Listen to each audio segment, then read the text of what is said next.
പാട്ടിനെ കുറിച്ച് നമ്മൾ പറഞ്ഞിരുന്നല്ലോ. ആ ഇനിയും പാട്ട് പാടാൻ ആഗ്രഹമുണ്ടോ?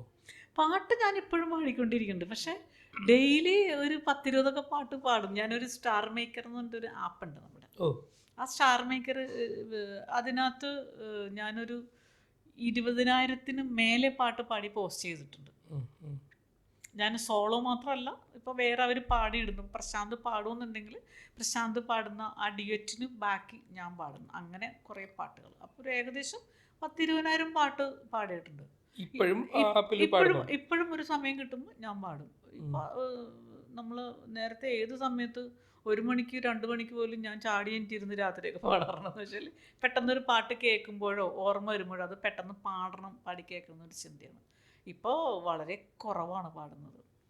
നമ്മുടെ അമ്പിളിച്ചേട്ടൻ, അതായത് ജഗതി ചേട്ടനുമായിട്ട് ഒരുപാട് സിനിമയിൽ ചെയ്തിട്ടുണ്ട്. ജഗതി ചേട്ടനുമായിട്ടുള്ള ആ ഒരു ഫ്രണ്ട്ഷിപ്പിന്റെ കാര്യങ്ങളെ കുറിച്ചൊന്ന് പറയാമോ? ജഗതിച്ചേട്ടൻ അമ്പിളിച്ചേട്ടനായിട്ട് ഞാൻ ഒരുപാട് പടം ചെയ്തിട്ടുണ്ട്. കോമഡി കാര്യങ്ങൾ ഒരുപാട് ചെയ്തിട്ടുണ്ട്. പുള്ളി എന്നെ കൂടി ചെയ്ത് കഴിഞ്ഞാലുള്ളത് ഇതെന്ന് വെച്ചാൽ നമുക്ക് ആ ചിരി തീർന്നിട്ടാണ് ചെയ്യാൻ. പുള്ളി ആ സമയത്ത് എന്തെങ്കിലുമൊക്കെ ഇങ്ങനെ പറഞ്ഞുകൊണ്ടിരിക്കും. പിന്നെ എന്നോടൊക്കെ വളരെ നല്ലൊരു ആർട്ടിസ്റ്റ് എന്ന രീതിയിൽ എന്നോട് പറയും, ചുമ്മാ അല്ല കേട്ടോ, ഈ കാണണമെന്നില്ല എന്ന് പറയും. ഞാൻ കണ്ടൊരു പാട്ട് സീൻ അഭിനയിക്കാനുള്ളൊരു ഭാഗ്യം കിട്ടി എനിക്ക്. നമ്മുടെ ദിലീപേട്ടൻ്റെ ദീപസ്തംഭം മഹാചരി. അതെ, അതിനകത്ത് ഞങ്ങൾ ജോഡിയായിട്ട് അഭിനയിക്കുന്നത്. അപ്പം ഞാനും ആ പാട്ടിൻ്റെ തുടക്കം ഞാനും അമ്പിളിച്ചേട്ടനാണ്. അപ്പം ഞാനതിനകത്ത് എനിക്ക് പാട്ട് സീൻ അഭിനയിക്കുമ്പോൾ ഇപ്പോഴൊരു ഷൈ ഉണ്ട് എനിക്കൊരു. എല്ലാവരും കൂടെ നോക്കിക്കുമ്പോൾ എനിക്ക് അതേപോലെ ഇങ്ങനെ ചെയ്യാനൊരു ഇച്ചിരി കഴിഞ്ഞിട്ടേ എനിക്ക് ചെയ്യാൻ പറ്റത്തുള്ളൂ. ചമ്മലൊക്കെ ഒന്ന് മാറണം. അപ്പോൾ കൂടെ അമ്പിളിച്ചേട്ടൻ എന്തൊക്കെയും ഇങ്ങനെ കടക്കണം അങ്ങനെ ഇങ്ങനെയൊക്കെ പറയുന്നത്. എന്നിട്ട് ഞാൻ അങ്ങനെ ചെയ്യുന്നു. അപ്പോൾ ഞാൻ ശരി, അപ്പോൾ ഞാൻ ചെയ്യുന്നത് ആദ്യം അത്രയും അങ്ങോട്ട് പോരാ, മാസ്റ്ററിന് ഒന്നും കൂടി ഇളകി ചെയ്യുന്നു പറഞ്ഞു. അപ്പോൾ അമ്പിളിച്ചേട്ടൻ പറഞ്ഞു, ഇളകിയൊക്കെ ചെയ്യൂട്ടോ ബിന്ദു, നമ്മൾ ഉദ്ദേശിക്കണത്തെ ആർട്ടിസ്റ്റ് ഒന്നുമല്ലോ, ആരാ ഇത് അങ്ങനെയൊക്കെ പറഞ്ഞ് കളിക്കും. അപ്പോൾ നമ്മളൊന്നും കൂടി അമ്പിളിച്ചേട്ടൻ പ്ലീസ് അമ്പിളിച്ചേട്ടൻ കളിയാക്കല്ലേ, അമ്പിളിച്ചേട്ടൻ ചിരിപ്പിക്കല്ലേ എന്നൊക്കെ പറഞ്ഞു. ഇല്ല ചെയ്തു എന്നൊക്കെ പറയും. അങ്ങനെ ഞാൻ ശരിക്കും എടുത്തിളകി ചെയ്തപ്പോൾ അത് കഴിഞ്ഞു ഓക്കെ കഴിഞ്ഞപ്പോൾ ഞാൻ പറഞ്ഞില്ലേ കണ്ടില്ലേ ആരാ ഇത് എന്നൊക്കെ പറഞ്ഞു.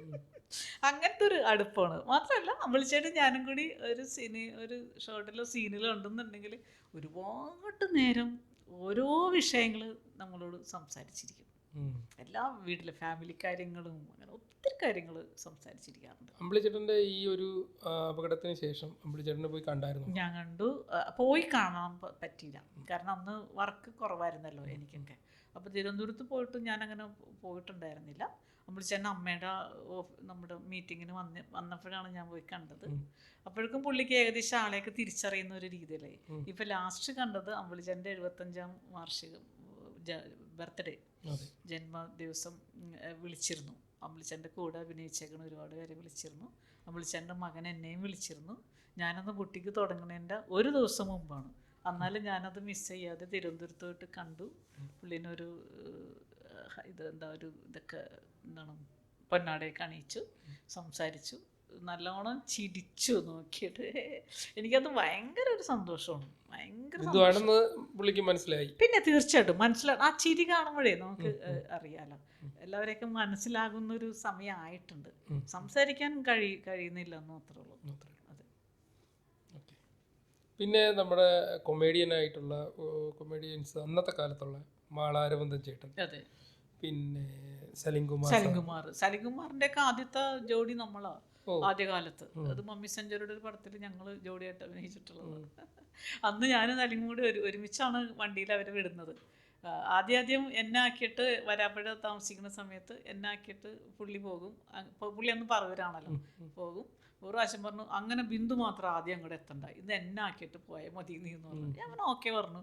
അങ്ങനെ പുള്ളീനെ ആക്കിയിട്ട് ഞാൻ പോന്നു. പിന്നെ ഒരുമിച്ച് ഞങ്ങൾ പിന്നെ ജോഡിയായിട്ട് പിന്നെ കൂടുതൽ അങ്ങനെ അഭിനയിച്ചിട്ടില്ല. സലിംകുമാറേട്ടൻ്റെ മരണത്തിന് പോകാൻ പറ്റിയില്ല. ഞാനൊന്ന് ഹോസ്പിറ്റലിൽ നിന്ന് വന്നിട്ട് 2-3-4 ദിവസം കഴിഞ്ഞിട്ടാണ് എനിക്കൊന്ന് നടക്കാൻ തന്നെ പറ്റിയത്. അപ്പോൾ അത്രയും അങ്ങോട്ട് ഓക്കെ ആയിട്ടല്ല ഹോസ്പിറ്റലിൽ നിന്ന് ഡിസ്ചാർജ് ആയത്. കാരണം 2 ആഴ്ചയൊക്കെ ആയപ്പോഴും എനിക്ക് കടയുടെ ടെൻഷൻ, പുതിയ കട എടുത്ത് ബുട്ടിക്ക് എടുക്കണതിൻ്റെ വർക്കൊക്കെ നടന്നുകൊണ്ടിരിക്കുന്നു, ഇവിടെ ഒന്നും ഷിഫ്റ്റ് ചെയ്തിട്ടില്ല. അപ്പോൾ ആകെ ടെൻഷനായിരുന്നു. അതുകൊണ്ട് ഒരുവിധം അങ്ങോട്ട് ഓക്കെ ആയപ്പോൾ പോന്നതാണ്. അപ്പോൾ വീട്ടിൽ വന്നിട്ട് നമ്മളൊരു 3-4 ദിവസം റെസ്റ്റ് എടുക്കേണ്ടി വന്നു. പിന്നെ ആംബുലൻസ് വിളിച്ചിട്ട് പോകേണ്ടി വരും. ഞാൻ ആ ഒരവസ്ഥയായിരുന്നു. അതൊരു വിഷമമായിരുന്നു, പോകാൻ പറ്റാഞ്ഞതൊരു വിഷമമാണ്. ബിന്ദു സിനിമയിൽ സജീവമായി നിൽക്കുന്ന ആ ഒരു കാലയളവിൽ, ബിന്ദു മാത്രമല്ല അന്ന് ആ കാലയളവിൽ ഏത് ഫീമെയിൽ ആർട്ടിസ്റ്റ് കയറിയാലും അത്യാവശ്യം ഗ്ലാമറൊക്കെ ചെയ്യണം എന്നുള്ളൊരു ഡ്രസ് കോഡിലൊക്കെ ഒരു ഗ്ലാമറസ് ഒക്കെ ചെയ്യണം എന്നുള്ളൊരു ഇതുണ്ടായിരുന്നു. ബിന്ദും അങ്ങനെ ഒത്തിരി പടങ്ങളിൽ ഞാൻ ഗ്ലാമർ വേഷം എന്ന് പറയുമ്പോൾ ഒരു സംഭവം ഞാൻ ചെയ്തിട്ടില്ല. അന്ന് നാച്ചുറലായിട്ടുള്ള വേഷമാണ് നമ്മുടെ ഗ്രാമപ്രദേശങ്ങളിൽ മുണ്ടും ബ്ലൗസും. അതൊരിക്കലും ഗ്ലാമർ എന്ന് പറയാൻ പറ്റൂല. കാരണം അവിടുത്തെ ജനങ്ങൾ നമ്മളെ കണ്ടിട്ടുണ്ട്, നമ്മുടെ അമ്മമാരും എൻ്റെ അമ്മച്ചിയൊക്കെ പണ്ട് മുണ്ടും ബ്ലൗസുമാണ് വീട്ടിൽ കൊടുത്തിരുന്നത്. അമ്മുമ്മ, അമ്മച്ചിയുടെ അമ്മ, അവരൊക്കെ മുണ്ടും ബ്ലൗസും. പക്ഷെ ഞാൻ പറയാൻ വന്നത് അതായിരുന്നില്ല.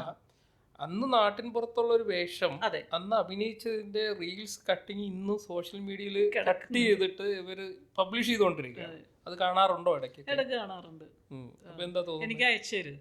അല്ല, എനിക്കതൊരു വൃത്തിയായിട്ടൊരു വേഷമാണെന്ന് എനിക്ക് തോന്നിയില്ലായിരുന്നു. അത്യാവശ്യം ഭംഗിയൊക്കെ ഉണ്ടെന്നാണ് എനിക്ക്.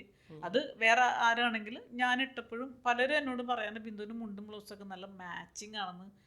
അത് സത്യമായിട്ട് പറഞ്ഞതാണെന്നാണ് എനിക്ക് തോന്നിയിട്ടുള്ളത്. കാരണം ഒരു വൃത്തി, അന്ന് നമുക്ക് ഒത്തിരി തടിയോ അങ്ങനെ അങ്ങോട്ട് ഭയങ്കര ഒരു തടിയൊന്നും അങ്ങോട്ട് ഇല്ലല്ലോ. അപ്പം അതൊരു ബോറായിട്ട് എനിക്ക് തോന്നിയിട്ടില്ല. പിന്നെ ഗ്ലാമർ വേഷത്തിനോട് എനിക്ക് ഗ്ലാമർ വേഷം എന്ന് പറയുമ്പോൾ അത് ഇങ്ങനത്തെ ഒരു ക്യാരക്ടർ അല്ലല്ലോ. ഗ്ലാമർ വേഷം എന്ന് പറയുമ്പോൾ എന്നെ ഗ്ലാമർ വേഷത്തിന് വിളിച്ചിട്ടുണ്ട്. പണ്ട് ഒത്തിരി ഗ്ലാമർ പടങ്ങളൊക്കെ ചെയ്തിട്ടുള്ള ജോയി എന്ന് പറഞ്ഞ പുള്ളി. ആ പുള്ളി നമ്മൾ ചെയ്തേക്കണ പല പടത്തിലും സ്റ്റിൽ ഫോട്ടോഗ്രാഫറൊക്കെ ആയിരുന്നല്ലോ.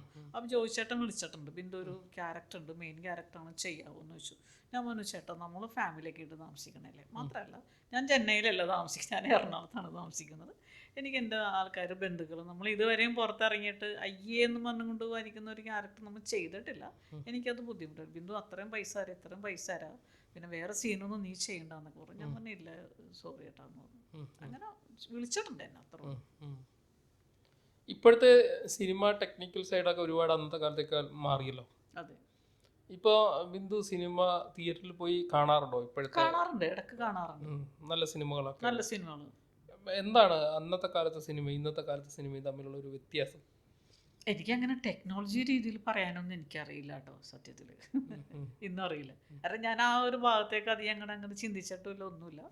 പിന്നെ നമ്മൾ സൗണ്ടും ഇതൊക്കെ കേൾക്കുമ്പോൾ ആ ഒരു ഇതുണ്ടല്ലോ, അതൊക്കെ നമുക്ക് കേൾക്കുമ്പോൾ അറിയാൻ പറ്റും. പണ്ടത്തെ സിനിമയെക്കാളും ഇന്നത്തെ സിനിമകളിൽ സ്ലോ മോഷൻ കൂടുതലായിട്ട് തോന്നുന്നു.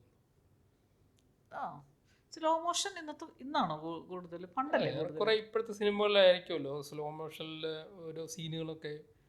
സീനുകൾ പണ്ട് കാലത്തും ഉണ്ടായിരുന്നല്ലോ. ഇപ്പം നസീർ സാറും അവരൊക്കെ ഇങ്ങനെ സോങ്ങിലൊക്കെ ഓടി ഇങ്ങനെ വന്നെയൊക്കെ കണ്ടു കഴിഞ്ഞാൽ ഭയങ്കര രസമായിട്ടുള്ളതൊക്കെ അങ്ങനെ കണ്ടിട്ടുണ്ട്. അല്ല, അങ്ങനെ തോന്നിയിട്ടുണ്ടോ എന്നാണ് ഞാൻ ബിന്ദുവിൻ്റെ കാലഘട്ടത്തിൽ അഭിനയിച്ച 1-2 പേരുമായിട്ടൊക്കെ ഞങ്ങൾ സംസാരിക്കുമ്പോൾ ഈ ഒരു അഭിപ്രായം വന്നിട്ടുണ്ട്. അവരുടെ തോന്നൽ ഇന്നത്തെ കാലത്താണ് സ്ലോ മോഷൻ കൂടുതലാണ്, അന്ന് സ്ലോ മോഷൻ ഇല്ലായിരുന്നു, വളരെ കുറച്ച് മാത്രമേ ഉണ്ടായിരുന്നുള്ളൂ എന്നൊക്കെയാണ് അവർ പറഞ്ഞത്.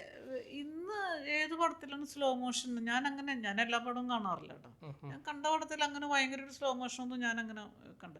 ചില സീൻസിലൊക്കെ റിപ്പീറ്റ് ചെയ്യുമ്പോൾ ഒരു സ്ലോ മോഷൻ, അതെ, അത് കണ്ടിട്ടുണ്ട്. അന്നത്തെ കാലത്ത് ആ രീതിയിൽ കണ്ടിട്ടില്ല. അന്ന് സോങ്ങിലൊക്കെ മാത്രമേ കൂടുതലും നമ്മൾ പിന്നെ അല്ല ഫൈറ്റോ അങ്ങനെയുള്ളതിലൊക്കെ റിപ്പീറ്റ് കാണിക്കുമ്പോഴും അന്നും കണ്ടിട്ടുണ്ട്. കൂടുതലും സോങ്ങിലാണ് ഞാൻ കണ്ടിരിക്കുന്നത് സ്ലോ മോഷൻ. ഇന്ന് ഈ കാണുന്ന രീതിയിൽ ഞാൻ കണ്ടിട്ടില്ല. അത് ശരിയാ. വീട്ടിലിപ്പോൾ ആരൊക്കെയാണുള്ളത്? ഇപ്പം ഞാനും മകളും മാത്രമേ ഉള്ളൂ.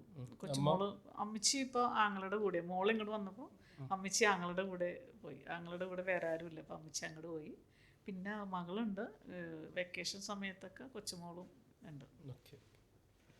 നമ്മുടെ മീഡിയ സെവനിൽ ഇന്ന് അതിഥിയായിട്ട് എത്തിയ ബിന്ദു വരാപ്പുഴയ്ക്കും കുടുംബത്തിനും ഈ ചാനലിൻ്റെ പേരിലും പ്രേക്ഷകരുടെ പേരിലും ഒരുപാട് നന്ദി അറിയിക്കുന്നു. അവരുടെ വിലപ്പെട്ട സമയം നമുക്ക് തന്നതിന് ഒരുപാട് നന്ദി.